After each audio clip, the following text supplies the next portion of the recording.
Hello students, आप सबका बहुत बहुत स्वागत है हमारे चैनल स्टडी विद पारुल में। अगर आपको हमारे वीडियोस अच्छे लगते हो तो उन्हें लाइक, सब्सक्राइब और शेयर करना ना भूलें। हम अपना चैप्टर कर रहे थे असल धन। वो हमने उसका फर्स्ट पेज कर लिया था और अब हम करने जा रहे हैं उसका सेकंड पेज।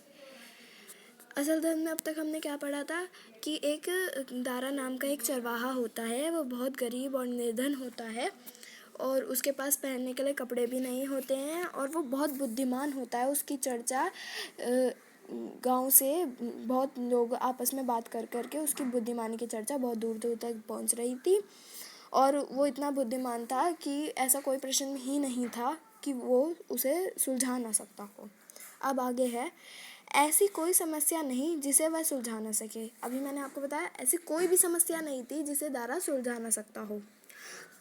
ईरान में ऐसी सूझबूझ रखने वाला दूसरा और कोई था ही नहीं। ईरान में ऐसी इतनी बुद्धिमानी, इतनी सूझबूझ रखने वाला ऐसा कोई आदमी ही नहीं था पूरे ईरान में। ईरान एक देश है, इतना बड़ा देश है ईरान, उसमें ऐसा कोई भी व्यक्ति नहीं था जो दारा की तरह सूझबूझ रख सकता हो इतनी। उसकी बुद्धिमानी की चर्चा ईरान के शाह के कानों तक भी जहाँ पहुँची। ईरान के शाह थे, जैसे राजा होता है किसी देश का, तो जो ईरान एक देश है उसके शाह जो थे, उसका राजा जो था, वो दारा की बुद्धिमानी की चर्चा उसके कानों तक पहुंच गई। उस दिनों शाह के सामने कुछ ऐसी समस्याएं थी जिन्होंने उसे परेशान कर रखा था। ऐसी समस्या भी थी शाह के सामने कुछ जिन समस्याओं ने शाह को इतना दुखी कर रखा था, इतना परेशान कर रखा था कि वो उन्हें सुलझा ही नहीं पा रहा था। उसने एक दूत को भेजकर अपनी समस्या बताई और दारा से सुझाव मांगा कि वह क्या करे। उसने अपने एक दूत को भेजकर दारा से अपनी समस्या का हल मांगा और उससे सुझाव मांगा कि वो क्या करे, इस समस्या का निवारण कैसे करे। दारा ने तुरंत ही समस्या का सुलझा दिया और वह भी ऐसी समझदारी से कि शाह दंग रह गया। दारा ने उसके ऐसे सुलझाया प्रश्न को चुटकियों में कि शाह भी दंग रह गया। उसकी इस जवाब को सुनकर दारा भी दंग रह गया। उसने अपने मन में कहा कि यह दारा कोई साधारण चरवाहा नहीं है। जो यह दारा है, ये कोई साधारण भेड़ बकरियों को चराने वाला नहीं है। ऐसी सूझबूझ रखने वाले का उचित स्थान भेड़ के साथ जंगल में नहीं, महल में राज सिंहासन के पास है। ऐसी सूझबूझ रखने वाले इंसान की जगह भेड़ बकरियों को चराने के जंगल में नहीं है, राज सिंहासन के पास बैठने की है। उसने अपना दूत भेजकर दारा को अपने दरबार में बुलाया। दारा ने उसे झुककर सलाम किया। शाह ने मुस्कुराकर कहा, ए दारा, हम चाहते हैं कि तुम जैसा बुद्धिमान हमारे महल में रहे ताकि हम राज्य की समस्याओं के विषय में तुमसे सुझाव लेते रहें। शाह ने मुस्कुराते हुए कहा, ए दारा, हम ऐसे बुद्धिमान व्यक्ति को चाहते हैं जो हमारी महल की समस्याओं का निवारण कर सके और हम उससे महल की समस्याओं का, राज्य की समस्याओं का सुझाव लेते रहें। दारा ने सिर झुकाकर उत्तर दिया, आपका हुक्म सिर आंखों पर। दारा ने सिर झुकाकर कहा कि आपका हुक्म सिर आंखों पर, मतलब आपका आदेश हमें मंजूर है, हम आपके आदेश का पालन करेंगे। दारा शाह के साथ दरबार में रहने लगा। जो दारा था अब वो शाह के साथ दरबार में रहने लगा।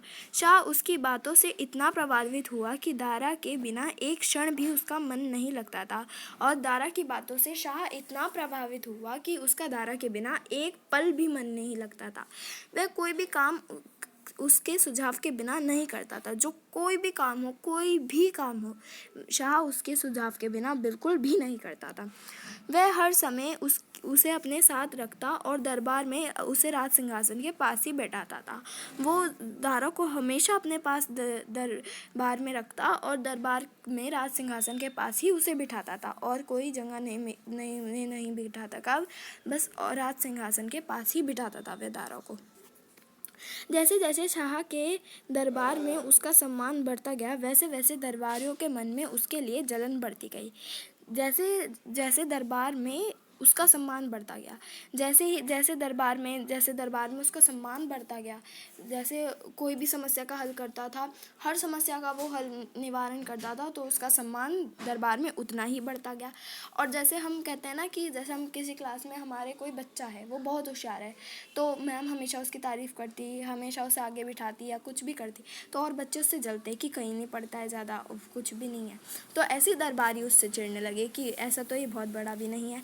वे आपस में कुछ इस प्रकार की बातें करते, यह चरवाया सिंहासन के पास बैठता है, शाह ने इसे मुंह चढ़ा रखा है। जब से यह दरबार में आया है, शाह हमें पूछता भी नहीं है, हमें तो इसमें कोई गुण दिखाई नहीं देता। वे आपस में ऐसे बात करते कि यह एक भेड़ बकरियों को चराने वाला राज सिंहासन के पास बैठता है, शाह ने अपने सिर पे चढ़ा रखा है इसे। अपने मुंह चढ़ा रखा मतलब अपने सिर पे चढ़ाना, मतलब उसे ज़्यादा ही अपने पास बिठाना, अपने पास ही रखना उसे ज़्यादातर।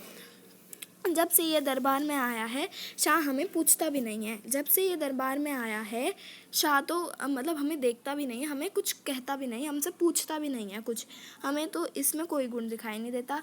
जैसा शाह बोलते थे कि मुझे तो इसमें बहुत गुण दिखाई देते हैं, पर वो कहते हैं कि नहीं, हमें तो इसमें एक भी गुण नज़र नहीं आता। Thank you. अब हम अपनी अगली वीडियो में आगे का समझाएंगे। तब तक के लिए थैंक यू। Bye bye.